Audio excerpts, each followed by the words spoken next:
Donc, chers membres, c'est avec plaisir que je vous présente au nom des administrateurs cette revue des principales réalisations de votre caisse au cours de l'année financière 2018. Une des clés pour travailler dans l'intérêt de nos membres est d'être proche de leurs besoins et de leur réalité. Cette proximité est assurée non seulement par tous nos employés qui ont à cœur de bien vous servir, mais aussi par notre conseil d'administration, dont l'un des principaux rôles est de bien représenter vos intérêts.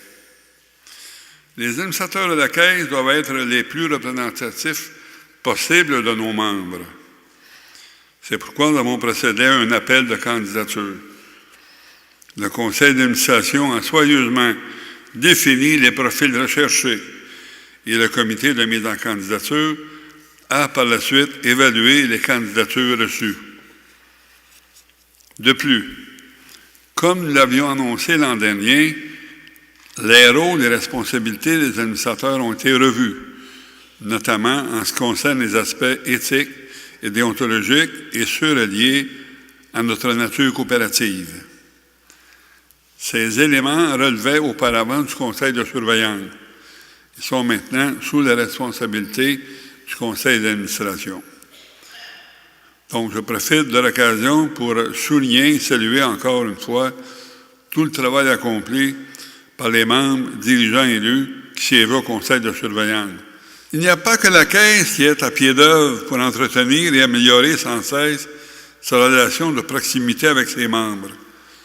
De nombreux changements ont eu lieu dans tout le mouvement des Fardins depuis les dernières années afin d'assurer notamment une meilleure représentativité des caisses dans chacune des instances. La Caisse s'est distinguée à 2 reprises lors des Grands Prix québécois de la qualité, d'abord en 2016 alors qu'elle a été lauréate d'une grande mention, puis en 2017 alors qu'elle a été lauréate d'un Grand Prix québécois de la qualité. Il s'agit de la plus haute distinction attribuée par le gouvernement du Québec aux entreprises privées et aux organismes publics dans leur quête d'excellence. Toutes ces organisations ont en commun l'application des principes du management de la qualité et le déploiement des meilleures pratiques d'affaires au sein de l'ensemble de leurs fonctions et à tous les niveaux de gestion. C'est avec un très grand sentiment de fierté que je vous annonce maintenant que notre Caisse s'est distinguée à l'échelle canadienne, puisqu'elle a été lauréate en 2018 du Prix Canada pour l'excellence, niveau or, remis en novembre dernier à Toronto. Cette reconnaissance est attribuée aux entreprises qui atteignent les plus hauts standards de gestion et qui font la démonstration de performance. Il s'agit de la plus haute distinction à l'échelle canadienne qui couronne les efforts quotidiens des employés, des gestionnaires et des administrateurs. La Caisse est très fière de partager ce prix avec l'ensemble de ses membres. À cet effet, le 23 avril dernier, donc la semaine dernière, le président du mouvement, donc M. Guy Cormier, est venu rencontrer les administrateurs, les employés, les gestionnaires. Donc, c'est une belle reconnaissance de la part du président du mouvement. Nous en sommes très fiers. Votre engagement vers la Caisse nous permet d'enrichir la vie des personnes et des collectivités. Le Fonds d'aide au développement du milieu est l'un des outils à notre disposition pour y parvenir. L'an dernier, nous avons distribué 63 260 grâce à ce dernier fonds. À cette somme s'ajoutent 45 290 $ sous la forme de dons et commandites. Nous avons également conclu une entente de partenariat majeur avec la municipalité de Saint-Jacques pour une contribution de 100 000 $ qui assure la réalisation du projet de la Maison de la Nouvelle-Acadie. Un espace culturel et d'interprétation historique dans la Nouvelle-Acadie. Elle possède également 2 salles d'exposition originales afin de sensibiliser les gens à l'importance du fait acadien. Cette initiative s'inscrit aussi dans les orientations de la Caisse, qui a mis parmi ses priorités de soutenir la préservation et le rayonnement acadien.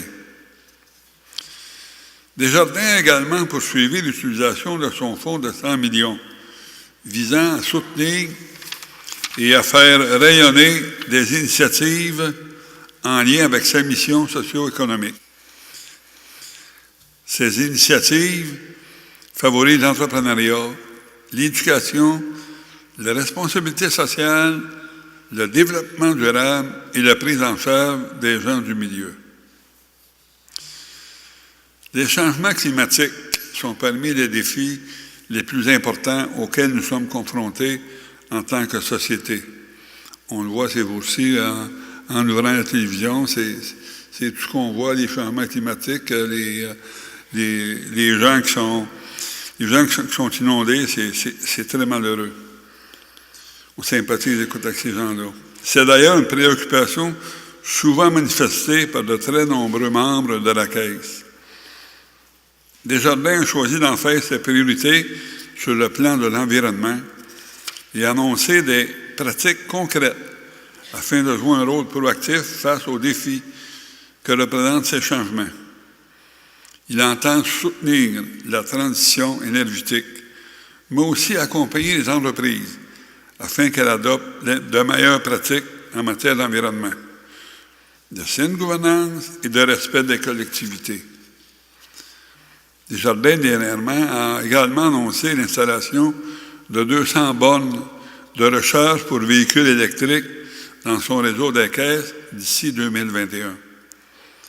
Ce projet, réalisé en partenariat avec Hydro-Québec et Ad Énergie, couvrira l'ensemble du territoire du Québec et l'Est de l'Ontario. La Caisse est heureuse d'offrir à ses membres un avantage exclusif qui reflète sa responsabilité environnementale. Ils peuvent recharger leur véhicule électrique sans frais à l'une des 3 bornes situées au centre de service de Saint-Jacques et de Sainte-Marie-Solomé.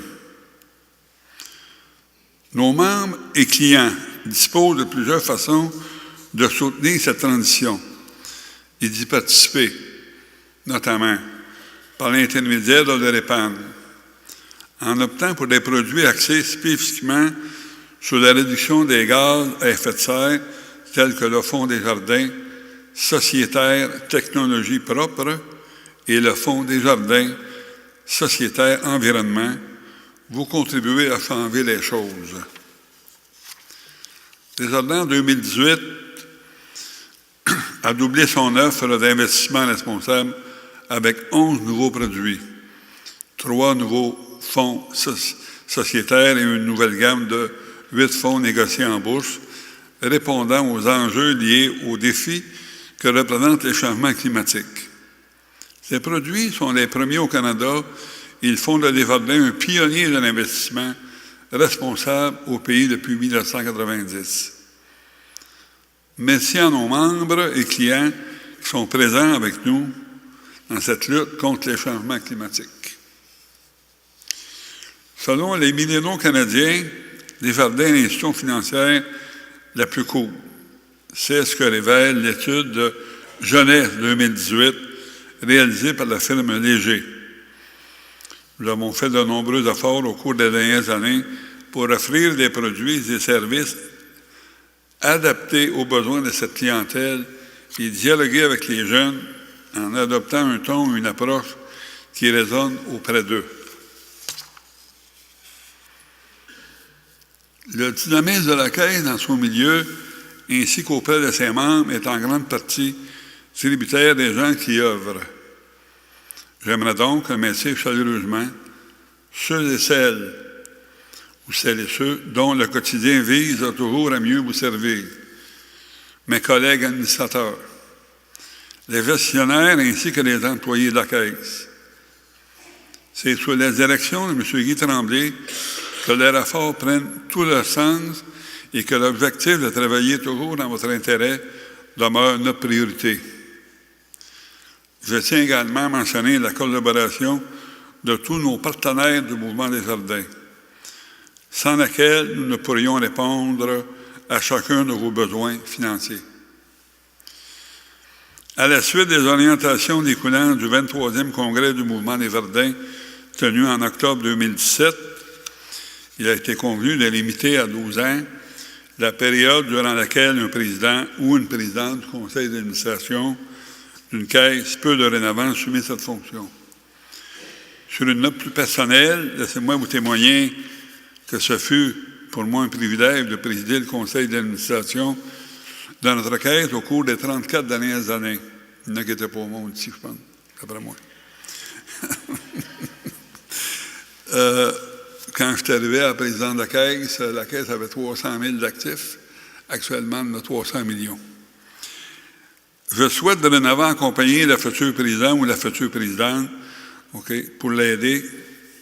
Enfin, merci à nos 6 150 membres pour la confiance qu'ils nous témoignent. C'est grâce à vous que nous pouvons répondre présents pour vos projets et pour ceux de notre collectivité. Merci.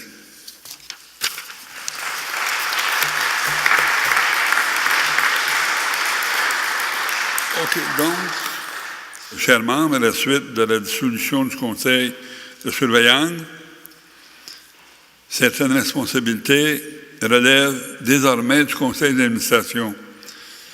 C'est le cas pour la reddition de comptes déontologiques. Il me fait plaisir de vous présenter le rapport des activités surveillantes. Voici donc le bilan de la surveillance relative à 3 règles déontologiques pour la dernière année. Aucune situation de conflit d'intérêts n'a été constatée. Les dépôts et les prêts accordés aux personnes intéressées à l'égard de la Caisse ont tous été consentis en conformité avec les règles déontologiques qui s'appliquent. La Caisse n'a octroyé aucun contrat de fourniture de biens et de services à des personnes visées par le Code. Donc, à la suite des orientations issues du 23e congrès du mouvement des Verdins, en ce qui concerne la vie associative et la surveillance. La dernière rencontre de notre conseil de surveillance a eu lieu en novembre 2018 pour la réalisation de ces dernières activités, avant cette dissolution qui était prévue par la loi le 6 décembre 2018. Donc, j'aimerais donc remercier et féliciter tous les conseillers qui siègent au conseil de surveillance pour leur implication au sein de l'instance et dans leurs responsabilités tout au long de leur mandat. Donc, merci à Fernand Miro, merci à Vincent Mayotte et merci à Jonathan Andreville. OK. Merci.